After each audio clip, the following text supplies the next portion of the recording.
Bagaimana jika kita bisa berbuat baik dengan cara yang lebih baik? Mungkin masih segar di ingatan kita, ada beberapa kasus penyelewengan dana masyarakat, modus bantuan korban gempa, penipuan donasi kesehatan di media sosial, bahkan dugaan penyelewengan dana oleh sebuah lembaga amal. Katanya merugikan masyarakat sebesar 107 miliar rupiah. Dan ternyata fenomena penyelewengan ini tak hanya terjadi di Indonesia.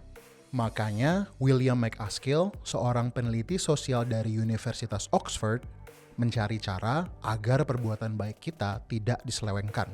MacAskill bertanya, bagaimana cara kita berbuat baik dengan lebih baik?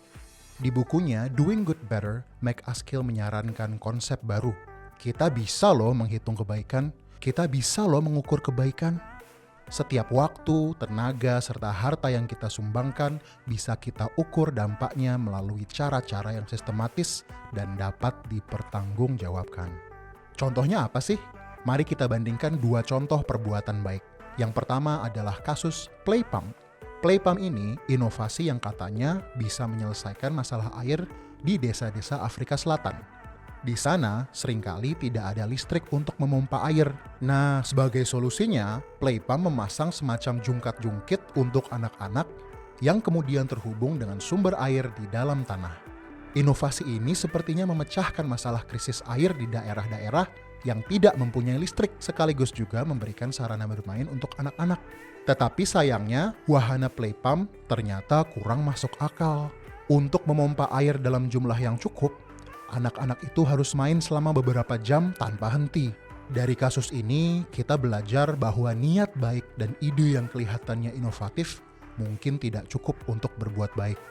Kita perlu mencari bukti kuat bahwa suatu intervensi, inovasi, atau kebijakan itu benar-benar berhasil dan mempunyai dampak. Nah, mari kita bandingkan dengan inovasi yang kedua yuk. Ada namanya Against Malaria Foundation atau AMF. Sebuah lembaga amal yang membeli dan memasang kelambu anti nyamuk malaria yang mempunyai insektisida. Kelambu ini mencegah penyakit malaria di negara-negara Afrika. Dan menurut perhitungan MacAskill, setiap donasi sekitar Rp200.000 dapat menyumbangkan satu kelambu. Satu kelambu ini melindungi rata-rata 2 anak dari penyakit malaria dan dapat bertahan selama 3-4 tahun. Berarti gimana? Setiap 200.000 yang kita donasikan dapat melindungi 2 anak di negara-negara tersebut selama beberapa tahun. Itu kalau kita hitung-hitung seharga 4 paket ayam goreng dengan nasi. Tapi murahnya intervensi ini bukan kebetulan. AMF mengidentifikasikan apa sih intervensi yang paling murah dan paling berdampak besar untuk menyelamatkan nyawa manusia. Dari perbandingan tadi, kita bisa dong menghitung mana sih kebaikan yang lebih baik, mana kebaikan yang lebih efektif. MacAskill kemudian menelurkan sebuah istilah baru, yaitu altruisme efektif. Altruisme efektif adalah ide, metode, dan sekaligus juga komunitas yang bertujuan untuk menemukan cara terbaik untuk berbuat baik. Termasuk di dalamnya mencari masalah-masalah yang paling mendesak, kemudian mencari solusinya. Altruisme efektif ini mempunyai beberapa konsep yang penting kita pelajari. Konsep pertama adalah dampak, yaitu donasi atau amal kita harus dong berdampak. Cara mengukur dampaknya bagaimana? Kita hadirkan bukti, data, dan pencatatan yang teliti, bukan hanya berbuat baik yang berdasarkan intuisi atau emosi. Konsep kedua adalah efisiensi. Setiap kebaikan yang kita lakukan memberikan manfaat yang sebesar-besarnya dengan biaya yang sekecil-kecilnya. Dikenal juga sebagai sebutan traktabilitas. Setiap rupiah atau tenaga yang kita keluarkan dapat menghasilkan dampak yang sebesar mungkin. Konsep ketiga adalah prioritas isu. Kita buat daftar isu mana saja yang paling mendesak atau yang paling terabaikan oleh lembaga-lembaga lain, tetapi masih sangat penting untuk diselesaikan. Contohnya apa sih? Di Indonesia, sebagai salah satu negara yang katanya paling dermawan, isu yang kurang diangkat rasanya adalah hak hewan. Banyak praktik peternakan pabrik atau factory farming di Indonesia yang belum manusiawi terhadap hewan. Misalnya, kandang ayam yang terlalu kecil atau penggunaan suntikan hormon yang membuat banyak penyakit dan kesengsaraan terhadap hewan. Konsep keempat yang penting adalah scope sensitivity atau abai skala. Karena uang dan tenaga kita terbatas, maka harus ada prioritas isu yang dikerjakan. Tetapi tidak setiap isu perlu dana yang sama. Ada isu tertentu yang berdampak kepada 10 orang, 100 orang, Tetapi ada juga yang berdampak dengan puluhan juta orang. Contohnya apa tuh? Kalian tahu nggak? Indonesia masih memakai bahan timbal dalam produksi cat tembok. Timbal itu adalah zat yang digunakan sebagai bahan campuran cat di Indonesia. Namun, timbal itu gampang terhirup oleh anak-anak dan mempunyai efek yang sangat buruk bagi perkembangan. Timbal dapat menyebabkan stunting, merusak sistem syaraf, hingga menyebabkan kerusakan organ dalam. Dan sudah banyak negara yang melarang penggunaan timbal untuk cat ruangan. Sayangnya Indonesia belum bertindak untuk melarang penggunaan timbal.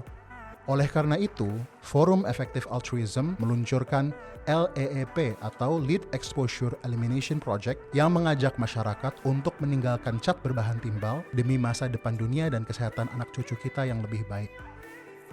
Nah, konsep kelima ini sangat menarik, yaitu kita dapatkan gaji besar untuk menyumbang. Biasanya kan ketika kita berpikir tentang menjadi relawan, kita pikir itu soal tenaga dan pikiran. Namun, di dalam altruisme efektif, beberapa dari kita lebih baik fokus untuk mendapatkan gaji sebanyak mungkin, sehingga kita bisa menyumbangkan dana yang banyak juga. Jadi, masing-masing kita dapat beramal secara efektif sesuai dengan kemampuan dan preferensi kita.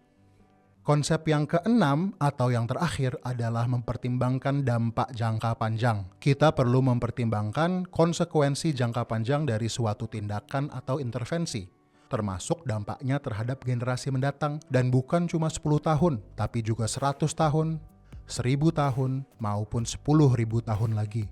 Kenapa 10.000 tahun lagi? Karena 10.000 tahun lagi mungkin ada triliunan manusia dan makhluk hidup yang akan terdampak oleh tindakan-tindakan yang kita lakukan sekarang. Misalnya perubahan iklim dan kecerdasan buatan. Bagaimana cara kita menerapkan altruisme efektif di Indonesia secara nyata? Ingat tidak, sering loh ada kegiatan amal yang viral di media sosial. Setiap terjadi bencana alam, cukup banyak influencer yang menggalang dana untuk memberikan bantuan.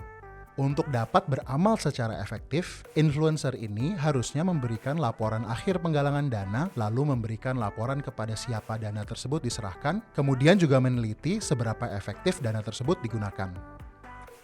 Jadi, ketika kita mau menyumbang 10.000, 100.000, atau 1 juta, kita bisa dong memikirkan bagaimana sih dampak dari amal kita. Jadi, jika kamu tertarik dengan altruisme efektif dan ingin tahu lebih lanjut, kunjungi komunitas Efektif Altruism Indonesia atau Altruisme Efektif Indonesia di Instagram dan website berikut ini.